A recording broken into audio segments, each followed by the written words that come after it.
안녕하세요. 오늘은 날이 좋아서 집 뒤뜰에 텐트를 치고 큐티 가이드를 준비했습니다. 네, 오늘은 9월 13일 화요일입니다.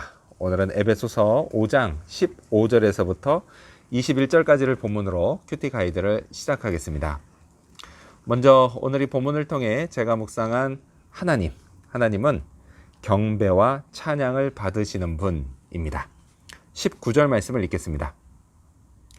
시와 찬송과 신령한 노래들로 서로 화답하며 너희의 마음으로 주께 노래하며 찬송하며 아멘.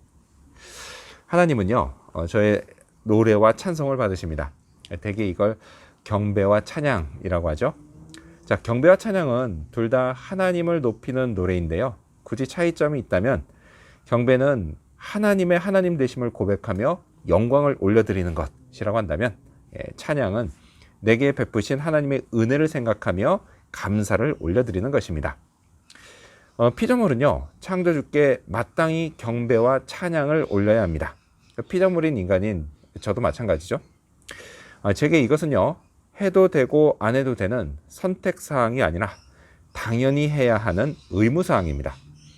자, 하지만요, 의무라고 해서 억지로 하라는 건 아닙니다. 하나님도요, 억지로 하는 건 받지 않으십니다. 오히려 그럴 바에는 듣기 싫으니까 하지 말아라 라고 하십니다. 자, 다른 것과 마찬가지로요, 경배와 찬양 역시 제가 자발적으로 드릴 때 하나님이 기쁘게 받으십니다.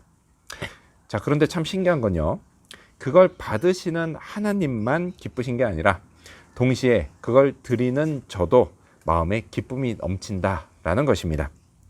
그래서요, 성경이 다 저와 우리의 유익을 위해서 경배와 찬양을 권면하는 것입니다. 자, 이런 이유로요, 저는 주일 예배 때 경배와 찬양을 제가 할 수 있는 한 최선을 다해 부릅니다. 그 노랫말 한 절 한 절에 담긴 은혜로운 메시지를 묵상하면서 부릅니다. 또요, 성령께서 마음을 터치하시면 그대로 반응을 합니다. 그래서 때로는 미소 짓기도 하고 때로는 눈물을 흘리기도 합니다. 손을 들게 하시면 손을 들기도 합니다. 자, 이 모든 것이요, 다 저의 경배와 찬양이 되고 그리고 하나님이 그걸 기쁘게 받아주십니다. 자, 그렇다면 계속해서 오늘 이 본문을 통해 제가 발견한 인간의 모습 어떤 게 있을까요? 오늘은 술에 취한 모습을 볼 수 있습니다. 18절 말씀을 읽겠습니다. 술 취하지 말라. 이는 방탕한 것이니 오직 성령으로 충만함을 받으라. 아멘. 대학생이 되고요, 이제 내가 어른이 됐구나 라는 걸 실감할 수 있었던 것 중에 하나가요, 제 앞에 술이 놓여 있어도 아무도 그걸 뭐라고 하지 않았다라는 것입니다. 그러니까 지금 목사가 된 제게 참 다행스러웠던 건요, 그때 술이 몸에 받지 않았다라는 것입니다.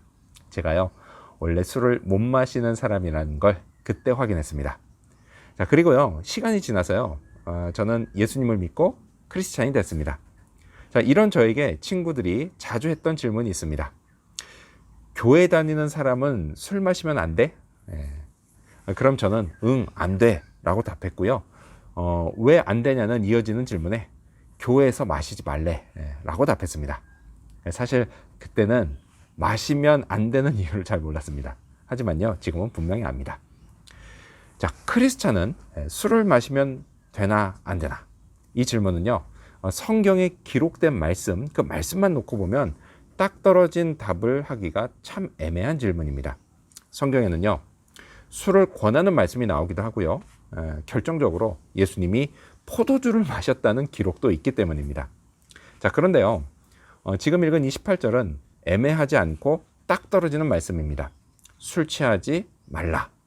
자, 이를 뒷받침하는 성경의 기록들은 참 많습니다. 술에 취한 상태에서요, 죄를 짓고 망한 사람들의 이야기가 수두룩하게 나옵니다. 또 실제로 보면요, 제 주변에도 술 때문에 신세를 망친 사람들이 있습니다. 그날 내가 술만 마시지 않았어도, 이렇게 하면서 신세 한탄을 하는 사람도 있습니다. 예수님도요, 술을 마셨다는 기록은 있지만요, 술에 취하셨다라는 기록은 없습니다. 18절은요, 술에 취하지 말고 성령으로 충만함을 받으라고 말씀합니다. 마음에 가지고 있는 문제, 이 문제는 절대 술로 해결되지 않습니다. 오직 성령으로 해결받아야 합니다. 자, 그렇다면 끝으로 오늘 이 본문을 통해 나에게 주신 교훈이 뭘까요? 그건 주님 뜻에 내 뜻을 맞추자입니다. 15절 말씀을 읽겠습니다. 그런즉 너희가 어떻게 행할지를 자세히 주의하여 지혜 없는 자 같이 하지 말고 오직 지혜 있는 자 같이 하여. 아멘. 자, 지혜 있게 행동하기 위해서는요, 잘 생각하면서 행동해야 합니다. 이건 상식이죠. 자, 성경도요, 자세히 주의해 지혜로운 자 같이 하라고 말씀합니다. 하지만 문제는 제가 아무리 주의해도 이게 지혜로운 판단인지 아닌지 헷갈릴 때가 있다라는 것입니다. 저는요, 제 나름대로 지혜롭게 행했다라고 생각했는데 사람들은 그런 나를 어리석다라고 비판할 때가 있습니다. 이럴 때요, 참 헷갈려요. 뭘 해도 그래서 자신이 없습니다. 또 어리석게 행했구나 라고 하는 비난을 받을까 봐서 말이죠. 자, 그런데요, 사실 인간은 뭘 어떻게 해도 비난을 피하기가 어렵습니다. 왜냐? 사람들마다 판단의 기준이 다 제각각이기 때문입니다. 자, 그래서요, 제게는 확실한 기준이 필요합니다. 그 기준에 그리고 맞춰야만 합니다. 남들의 비난에 얽매이지 말아야 합니다. 그 기준이 바로 주님의 뜻입니다. 17절 말씀을 읽겠습니다. 그러므로 어리석은 자가 되지 말고 오직 주의 뜻이 무엇인가 이해하라. 아멘. 여기서 이해하라는 말씀은 원어적으로 보면 맞추라는 뜻입니다. 주님 뜻이 기준이니까 거기에 맞추라는 말씀입니다. 자, 그러면 됩니다. 오늘도요, 그래서 제 생각을 주님 뜻에 맞춰야겠습니다. 이를 위해서 경배와 찬양을 부르는 것도 좋겠습니다. 또요, 성령 충만을 구하며 주님의 뜻을 구해야겠습니다. 그리고요, 그것에 제 뜻을 맞춰야겠습니다. 이렇게 오늘도요, 지혜로운 자의 삶을 사는 그런 하루가 되기를 소망합니다. 기도하겠습니다. 경배와 찬양을 받으시는 하나님, 진정한 경배와 찬양으로 하나님을 기쁘시게 할 뿐만이 아니라 저도 기쁨을 얻게 하여 주시옵소서.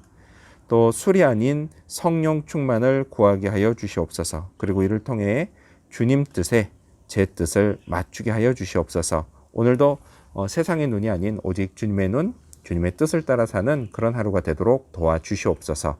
감사드리며 예수님 이름으로 기도합니다. 아멘.